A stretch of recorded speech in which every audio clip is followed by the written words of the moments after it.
बिक्री समस्या को नहीं बीजेपी एवं विरोधी बीजेडी मुहांमुही मंडी लगी खोली जाजपुर जिले में चाषी धान उठुन नहीं चाषी मध्य असंतोष वृद्धि पाउछि जहाँ नहीं विरोधी दलर नेता और नेत्री माने सरकार को घेरी राज्य सरकार और जिला प्रशासन उपर क्षोभ प्रकाश कर आंदोलन चेतावनी तेज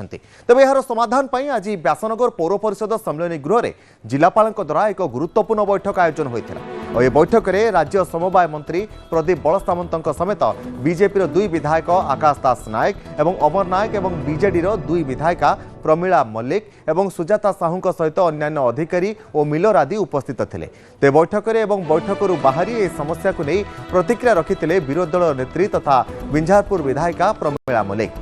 ते प्रमीला कहते घटना सरकार अक्षमता एवं अवहेलार स्पष्ट प्रमाण धान किणा प्रक्रिया रे सरकारी व्यवस्था संपूर्ण भाव में भांगी पड़ी प्रति क्विंटाल 7 केजी काटिबा भली अन्यान्य मिलर मानकर मनमानी पाई सरकार संपूर्ण दायी बोली से अभियोग कर सरकार चाषी स्वार्थ को अणदेखा करी मिलर मानकू छाड़ी देउछंती को ने सरकार को चेतावनी देइछंती 7 दिन मध्य जदि धान उठाण समस्यार समाधान न हुए तेबे चाषी सहित राजरास्तार बसी आंदोलन करने को चेतावनी देइछंती तेबे एही समय रे यार उत्तर में कुरे विधायक आकाश दास नायक कहते चाषी सुविधार धान बिकिबा समस्त प्रकार उद्यम बैंक ऑनलाइन व्यवस्था किछिटा विलंब घटी तेज यार समाधान पर आलोचना होती और केवल विरोध करने विरोधी एभली टिप्पणी देइछन्ति। कटनी चटनी जोर होउछि से कथा को आलोचना करने आज जिलापाल महोदय डाकी मंत्री थिले विधायक थिले जाजपुर विधायिका समस्ते उपस्थित थिले किंतु जहाँ आलोचना है से कौन समस्या चाषी समाधान हबार बाट बाहर करागला ना आपण मैंने देखी गत वर्ष 5 केजी लेखा काटुले एथर 7 केजी लेखा काटुंट गत काली मु सीएसओ को जिलापाल को अवगत करी 7 केजी लेखा धान कटा जाऊँगी चाषी को बाध्य करा झोट बैग रे नियो बोली आज मत तार समस्या किसी समाधान ही ना केवल मिलर मान को डाकिकी से खोसामत कर तमें केमिति धान उठेकी निह किंतु मिलर माने कहते आमर धान बहुत स्टॉक अच्छे आम पाखे चाउल अच्छे आम चाउल जदि ठीक भाव में नजिबा ताले आमे धान उठे पारिबो नाही एमाने सरकार स्तर रे सरकारी कर्मचारी एवं सरकार जो बांसपट कथा मारुतिले सेथिरे आज विफल होइचंदी चाषी राजरास्ता रे बसिची समय दैचंदी गोटिया सप्ताह भितरे जदि एक कथा को समाधान न करा जाए जाजपुर समस्त चाषी माने जिलापाल ऑफिस आगे आंदोलन करेंगे। बहुत सकारात्मक आलोचना होती तो विरोधी अच्छा विरोधी दल अच्छा आम बुझीपार कहे किंतु आलोचना समस्ते बहुत भल सजेसन्स देते मुझे कहि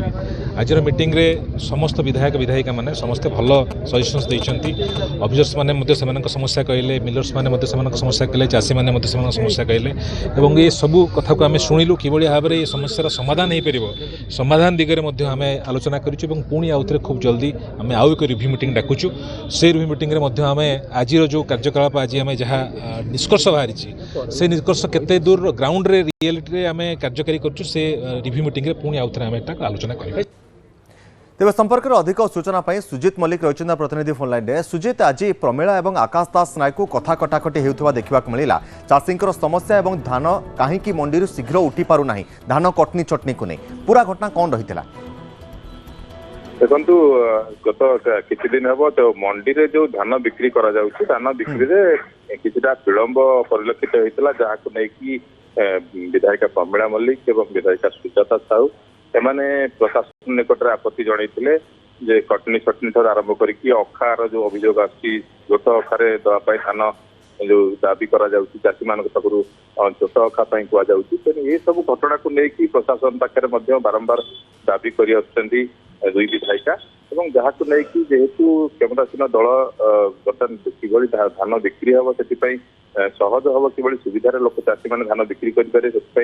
प्रशासन पक्ष उद्यम आरंभ होती